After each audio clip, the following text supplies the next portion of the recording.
Hey welcome back. I am Dharmendra sir. मेरे प्यारे दोस्त, अंग्रेजी बोलना ना एक आर्ट है और उस आर्ट को ना बिल्कुल ही उसके लिए ग्रामर नहीं जरूरी है। यानी आप अपने दिमाग में ग्रामर मत लाओ। मैं आपको सिखाने का कोशिश कर रहा हूँ, एक एक चीज मैं दे रहा हूँ, उसी को आपको फॉलो करना है और बोलने का प्रयास कर रहे हैं।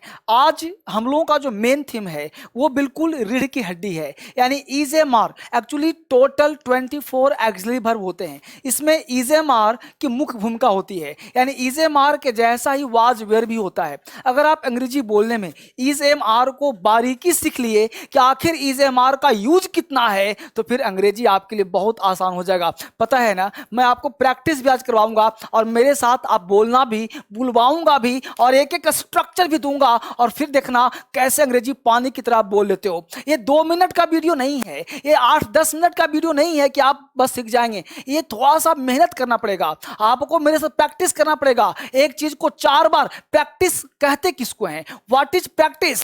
The practice is nothing, it's the repetition again and again. यानी किसी चीज को अगेन एंड अगेन रिपीटेशन करते हैं, उसी को प्रैक्टिस करते हैं। यानी एक स्ट्रक्चर को बार बार, उस पर 1000 तरह के सेंटेंस बोलेंगे ना तो प्रैक्टिस करना आ जाएगा। तो चलिए देखते हैं कि आखिर कैसे किया जाए। मैं आपसे 2 चीज, किसी भी अंग्रेजी को अगर बोलना चाहते हो, लिखना चाहते हो, तो सबसे पहला चीज क्या है कि आपके पास होना चाहिए सब्जेक्ट। ध्यान दीजिए, बिना सब्जेक्ट का आप अंग्रेजी सोच नहीं पाएंगे, बोल नहीं पाएंगे, लिख नहीं पाएंगे। सब्जेक्ट के बाद आप वर्ब को लिख लीजिए और वर्ब के बाद जो भी सब्जेक्ट हो, जो भी वर्ब हो, 1 नंबर पे सब्जेक्ट, 2 नंबर पे वर्ब और 3 नंबर पे आप इसके बाद जैसे मर्जी हो उसको आप 3, 4, 5 नंबर बिठा दीजिए।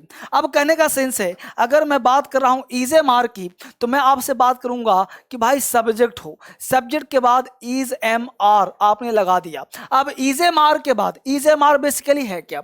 तो is am are double role में, ध्यान देना मेरी बात बड़े गौर सुना। इज एम आर हमेशा डबल रोल होता है। इस दुनिया में ऐसा कोई वर्ब नहीं है जो मेन वर्ब नहीं हो सकता। यानी इज एम आर नाउन भी बन सकता है, इज एम आर के साथ, इज एम आर के बाद नाउन भी आ सकता है, इज एम आर के बाद मेन वर्ब भी आ सकता है। तो ध्यान दीजिए, इज एम आर के बाद अगर कोई नाउन या फिर एडजेक्टिव आता है, ध्यान दीजिए, नाउन या एडजेक्टिव आता है, तो इस स्थिति में यह जो इज एम आर है वह is am are main verb की श्रेणी में आएगा। क्या आएगा? मेन वर्ब की श्रेणी में आएगा। और इस इज एम आर के होने के कारण इसका हिंदी होगा, ध्यान रखना, इसका हिंदी होगा, क्या हिंदी होगा भाई? होता है। क्या हिंदी होगा? होता है। क्या हिंदी होगा? है। क्या हिंदी होगा? है। ठीक है, हूं। इस तरह का सेंस होगा। ध्यान दीजिए, ये बहुत बढ़िया कॉन्सेप्ट है। बुकिस ने कम ध्यान का आप लोगों का रहता है, ये अंग्रेजी सीखने पर ध्यान दीजिए। अब हमने कहा होता है या है, जब नाउन या एडजेक्टिव मेन वर्ब के रोल में हो गया। हमने कहा शहद मीठा होता है, दूध मीठा होता है, मिर्ची कड़वी होती है, कलम लाल होता है, बाल काले होते हैं, चश्मा उजला, कुछ भी बोलना हो, धूप उजला होता है, वह ईमानदार है, वह चोर है, वह बेईमान है। इस तरह के एक स्ट्रक्चर दिया, इस स्ट्रक्चर को लिख लिया आपने। यह स्ट्रक्चर दूंगा 50 स्ट्रक्चर, लेकिन जब तक इसको प्रैक्टिस नहीं करवाऊंगा अगला नहीं दूंगा। तो इसको हमने दिया, अब इसको प्रैक्टिस करते हैं हजारों सेंटेंस और फिर मैं आपको अगला फिर से दूंगा। तो इसको आई होप आप सबों ने समझ में आया होगा। इज एम आर, इज तुम्हारा सिंगुलर है, सब्जेक्ट अगर सिंगुलर होगा तो इज का प्रयोग करना, सब्जेक्ट अगर प्लूरल होगा यानी इज क्या है तुम्हारा? सिंगुलर। आर क्या है तुम्हारा? प्लूरल। और एम किसके लिए?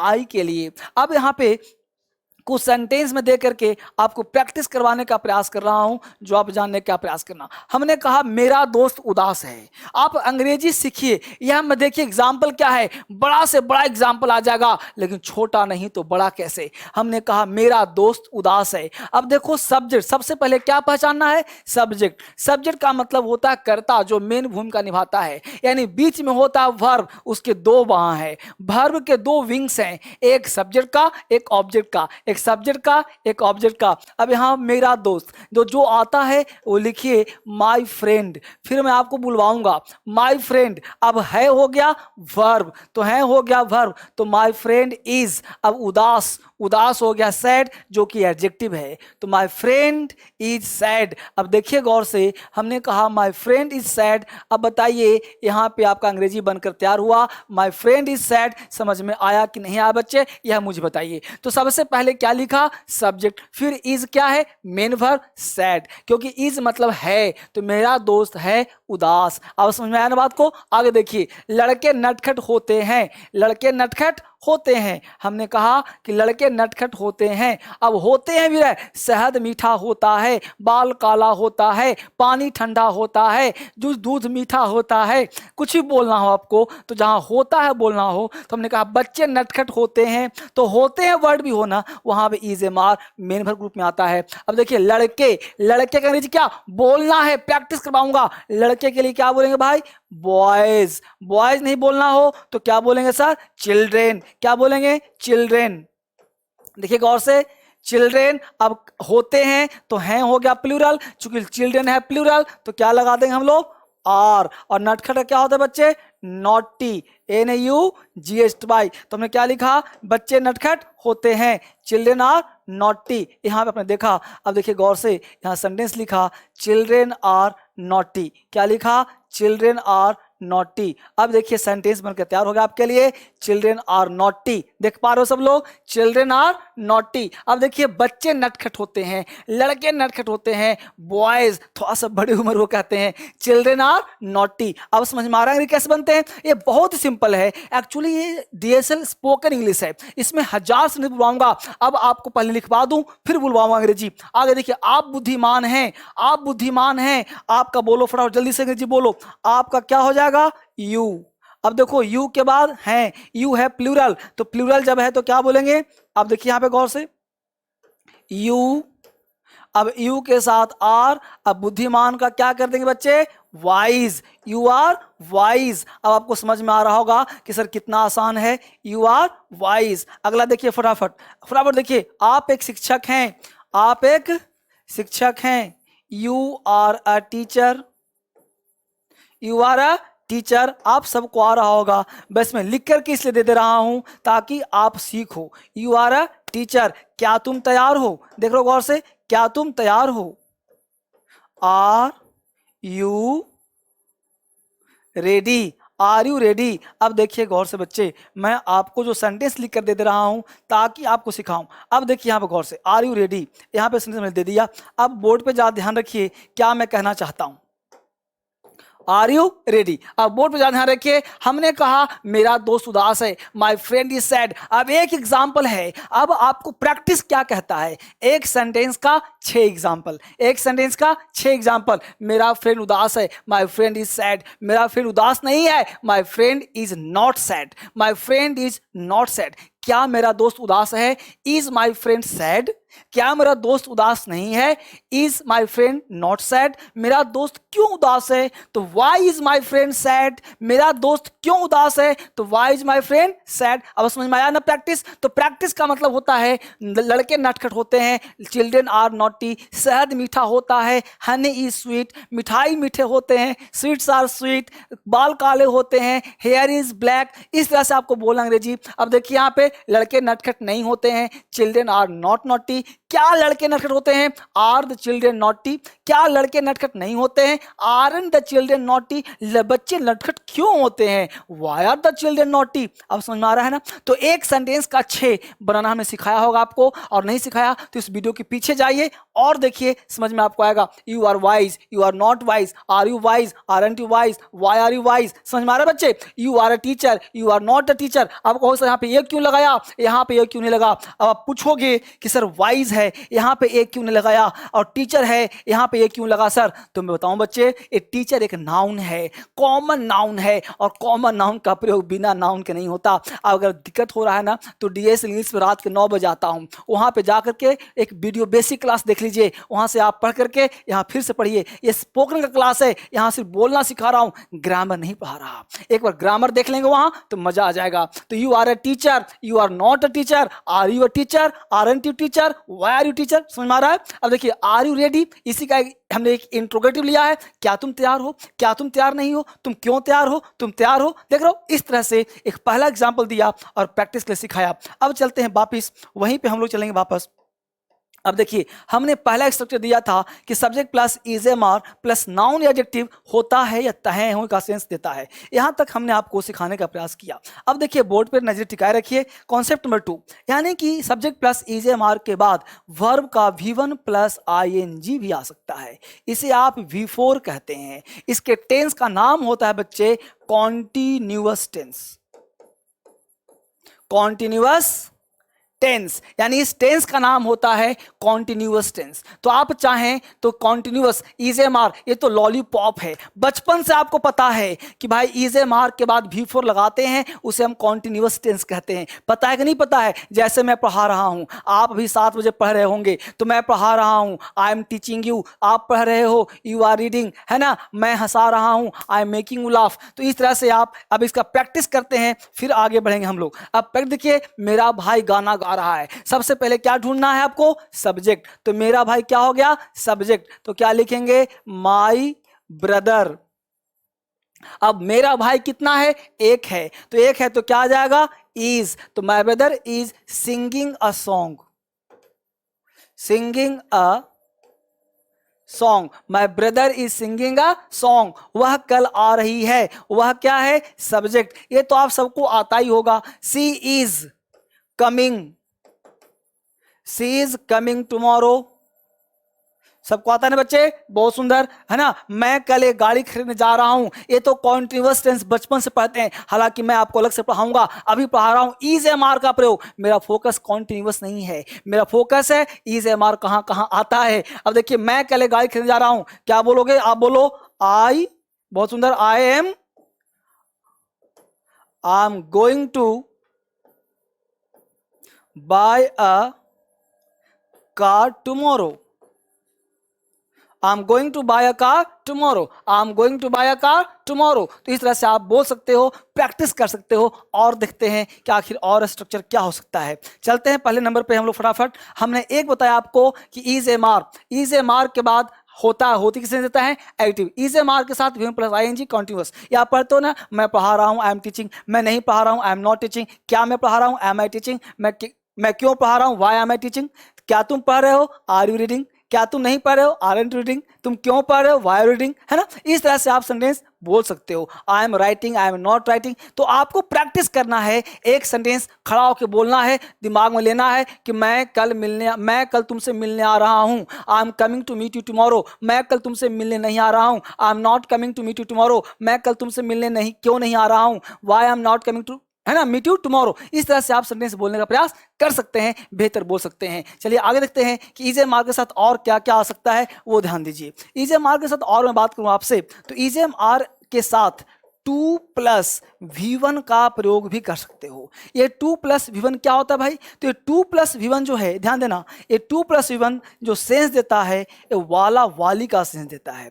ये 2 प्लस V1 जो है बच्चे, ये प्लान को सेंस देता है। यानी जब आप प्लान बनाते हैं, यह वाला वाली का सेंस देता है, प्लान का सेंस देता है, या कभी कभी को हूं का सेंस देता है। जैसे बोलते हैं वह जाने को है, वह मिलने को है, वह पढ़ने वाला है, वह पढ़ने वाली है, मैं तुमसे मिलने वाला हूं, मैं तुम्हारे पास आने वाला हूं, पता है मैं तुम्हारे पास आने वाला हूं। तो इस तरह से आप इस सेंटेंस को आराम से बोल सकते हैं, आप इस सेंटेंस को आराम से बना सकते हैं। जैसे देखो, वह जाने को है या वह जाने वाला है, वह जाने को है या वह जाने वाला है। आप इस दोनों सेंटेंस को बोल सकते हैं। वह जाने को है, हमें बोला ना जाने को है, जाने वाला प्लानिंग है, तो यह इज एम आर से बनेगा। तो हमने क्या कहा? He is to go. अब ही इज टू से दोनों काम चल गया, ही इज टू गो मतलब वह जाने वाला है। देख रहे हो बात को आप, वह जाने वाला है या वह जाने को है, दोनों सेंस था। ही इज टू गो वह जाने वाला है, तुम आने वाले हो, यू आर टू कम। वह मरने वाला है, ही इज टू डाई। मैं लिखने वाला हूं, आई एम टू राइट। तो आप इसको अंग्रेजी प्रैक्टिस करना है। मैं लिखने वाला हूं, आई एम टू राइट। मैं नहीं लिखने वाला हूं, I am not to write, है ना। देख रहे हो, वह मरने वाला है, क्या बोलेंगे, ही इज टू डाई। वह मरने वाला है, ही इज टू डाई। देख रहे हो आप गौर से, ही इज टू डाई, वह मरने वाला है। इस तरह से आप बेहतर अंग्रेजी बोल सकते हो बच्चे। हम बोला मैं तुमसे मिलने वाला हूं, I am to meet you, I am to meet you, मैं तुमसे मिलने वाला हूं। आप देख पा रहे हैं सब लोग, इस तरह से आप बेहतर सेंटेंस बना सकते हैं। I am to meet you, यह आपके लिए बेहतर सेंटेंस हो सकता है और आप बेहतर सेंटेंस बना करके अंग्रेजी बोलने का प्रयास कर सकते हैं। इस तरह से आप बेहतर कर सकते हैं और बेहतर अंग्रेजी के लिए आप आगे बढ़ सकते हैं। यहां पे मैं बात करूं आपसे बच्चे, देखिए गौर से, ठीक है। तो क्या लिखा आपने, I am to meet you, ठीक है। इस तरह से आप काम कर सकते हो, तो आपके लिए बेहतर हो सकता है अगर आप ऐसे प्रयास करें करने का। तो इस तरह से आप करिए। अब देखते हैं कि EZMR2 के साथ अगला स्ट्रक्चर क्या हो सकता है, उसको हम जानने का प्रयास करते हैं। अब देखा आपने, इस तरह से आपने देखा कि EZMR के साथ वाला वाली का सेंस आया। अब एक और हो सकता है, उसको आप देखने का प्रयास करिए। यहां पे देखिए एक और मैं आपको सेंस देता हूं, जो चौथा सेंस हो सकता है। EZMR के साथ आप चाहो तो आप एक वर्ड है अबाउट टू, आपने सुना भी होगा अबाउट टू, और मैं साफ लिख देता हूं क्योंकि मेरा मकसद है सिखा देना। About two plus V1 plus other word. ये अबाउट टू क्या होता है सर, तो ये अबाउट टू जो सेंस देगा ना, वो देगा ही वाला। ही वाला का मतलब होता है, या तो आप बोल सकते हो ने को है, ने को है, कुछ बोलते हैं ना मरने को है, या इसको कह सकते हो कि इमीडिएट प्लान को शो करता है, इमीडिएट प्लान को शो करता है। अब प्रश्न तक सर इमीडिएट प्लान क्या होता है, तो EZMR के साथ अबाउट टू, मतलब EZMR अबाउट टू का मतलब हो गया वो मरने ही वाला है, वह हंसने पर है, वह जाने को है। मैं एक साथ प्रैक्टिस, देखो बेटा प्रैक्टिस आपको थोड़ा सा अकेले में करना होगा। अभी मैं 2-3 क्वेश्चन पूछूंगा आपसे और उसका आपको जवाब देना है। मैं क्वेश्चन पूछूंगा अभी वीडियो के लास्ट में, आप जवाब सोच के रखना। पहले इसका प्रैक्टिस करते हैं, फिर मैं आपसे बात करता हूं। अब यहां पे देखिए, हमने बोला सेंटेंस कि वह अंग्रेजी बोलने ही वाला है। आप अंग्रेजी बनाओ, वह अंग्रेजी बोलने ही वाला है। जल्दी से बोलिए क्या हो जाएगा, ही बोलने वाला होता तो ही इज टू लगाते, बोलने ही वाला है तो क्या बोलेंगे, he is about to speak English. बाबू, he is about to speak English. अब आप देखो अंग्रेजी सुधार कैसे नहीं होगा, जब आप प्रयास करोगे ना तो कुछ भी संभव हो सकता है। जब धर्मेंद्र सर आपको एक एक कॉन्सेप्ट दे रहे हैं तो दिक्कत कहाँ है, ही इज अबाउट टू, हमने आपको बोल्ड भी कर दिया, एक कैपिटल भी लिखा, आराम से पढ़ सकते हैं। मैं तुमसे मिलने ही वाला हूं, अब बोर्ड पे ध्यान रखिए, मैं तुमसे मिलने ही वाला हूं। हमने कहा मैं तुमसे मिलने ही वाला हूं, I am about to meet you, I am about to meet you. अब देखिए मैं इसको थोड़ा आपके लिए बोल्ड कर दे रहा हूं जिससे आपको आसान हो। I am about to meet you, अब देखिए जरा सा यहाँ पे हमने बोल्ड कर दिया, I am about to meet you, I am about to meet you. देख रहे हो, वह मरने पर है, वह मरने पर है। आप कह सकते हैं he is about to die, he is about to die. अब देखिए मैंने बना दिया इसको, he is about to die. अब बनाइए इसको, he is about to die. अब देखो कितना आसान हो गया, सेंटेंस को पकड़ना है। वह मरने, हमने कहा मैं तुमसे मिलने वाला हूं, I am to meet you. यहां पे देखिए अबाउट टू का प्रयोग तब करना है, ये जो अबाउट टू है ना, इसका प्रयोग तब करना है जब ही वाला प्रेशर होगा, इमीडिएट प्लान होगा। मैं खाने वाला हूं, आई एम टू ईट, मैं खाने ही वाला हूं, I am about to eat. वह रोने वाली है, she is about to, she is to cry, वह रोने ही वाली है, she is about to cry. अब समझ में आ रहा है अंग्रेजी? ऐसे अगर आप बोलोगे ना तो अंग्रेजी लॉलीपॉप हो जाएगा, हलवा हो जाएगा। बस एक साथ प्रैक्टिस करो। अब मैं 3 सेंटेंस आपको दे रहा हूं, लिख लो। 3 सेंटेंस बोल रहा हूं, उस 3 सेंटेंस को आपको कमेंट में लिख के बताना है कि आप 3 सेंटेंस अंग्रेजी आता है कि नहीं आता है। पहला सेंटेंस लिखिए, अमेरिका शासन करने ही वाला है। अमेरिका शासन करने ही वाला है। मैं आपके कमेंट पढ़ूंगा और मैं देखूंगा किसका राइट किसका रॉन्ग है। दूसरा क्वेश्चन लिखो, दूसरा क्वेश्चन लिखो, तुम वहां जाने जाने को हो, तुम वहां जाने जाने को हो। और पहला एग्जांपल लिखो, तीसरा लिखो एग्जांपल, तीसरा एग्जांपल लिखो जो आपको बनाना है, और वो है दूध मीठा होता है। क्या लिखा? दूध मीठा होता है। ये 3 क्वेश्चन है, ये तीनों का आप कमेंट सेक्शन में लिखेंगे और फिर मुझे बताएंगे कि आपका कितना सही हुआ, और साथ ही साथ प्रैक्टिस करेंगे और फिर मुझे बताएंगे कि आपका अंग्रेजी इंप्रूव हो रहा है कि नहीं हो रहा है। मुझे कमेंट करिए, मैं हर एक बच्चे का कमेंट पढ़ता हूँ। और साथ साथ तीनों चैनल, अगर आप एग्जाम की तैयारी करते हैं तो दिन के 2 बजे DSL लर्निंग पे आता हूँ। स्पोकन करना चाहते हो तो शाम को 7 बजे स्पीकिंग क्लास करिए। 9 बजे क्लास में speaking plus foundation deep class करना हो, बेहतरीन क्लास करना हो तो रात के 9 बजे भी मिलिए। मोटिवेशन चाहिए तो बी तूफान पे जाइए। फिर मिलते हैं आपसे कल एक नए वीडियो में, तब तक के लिए बहुत बहुत धन्यवाद। Thank you very much.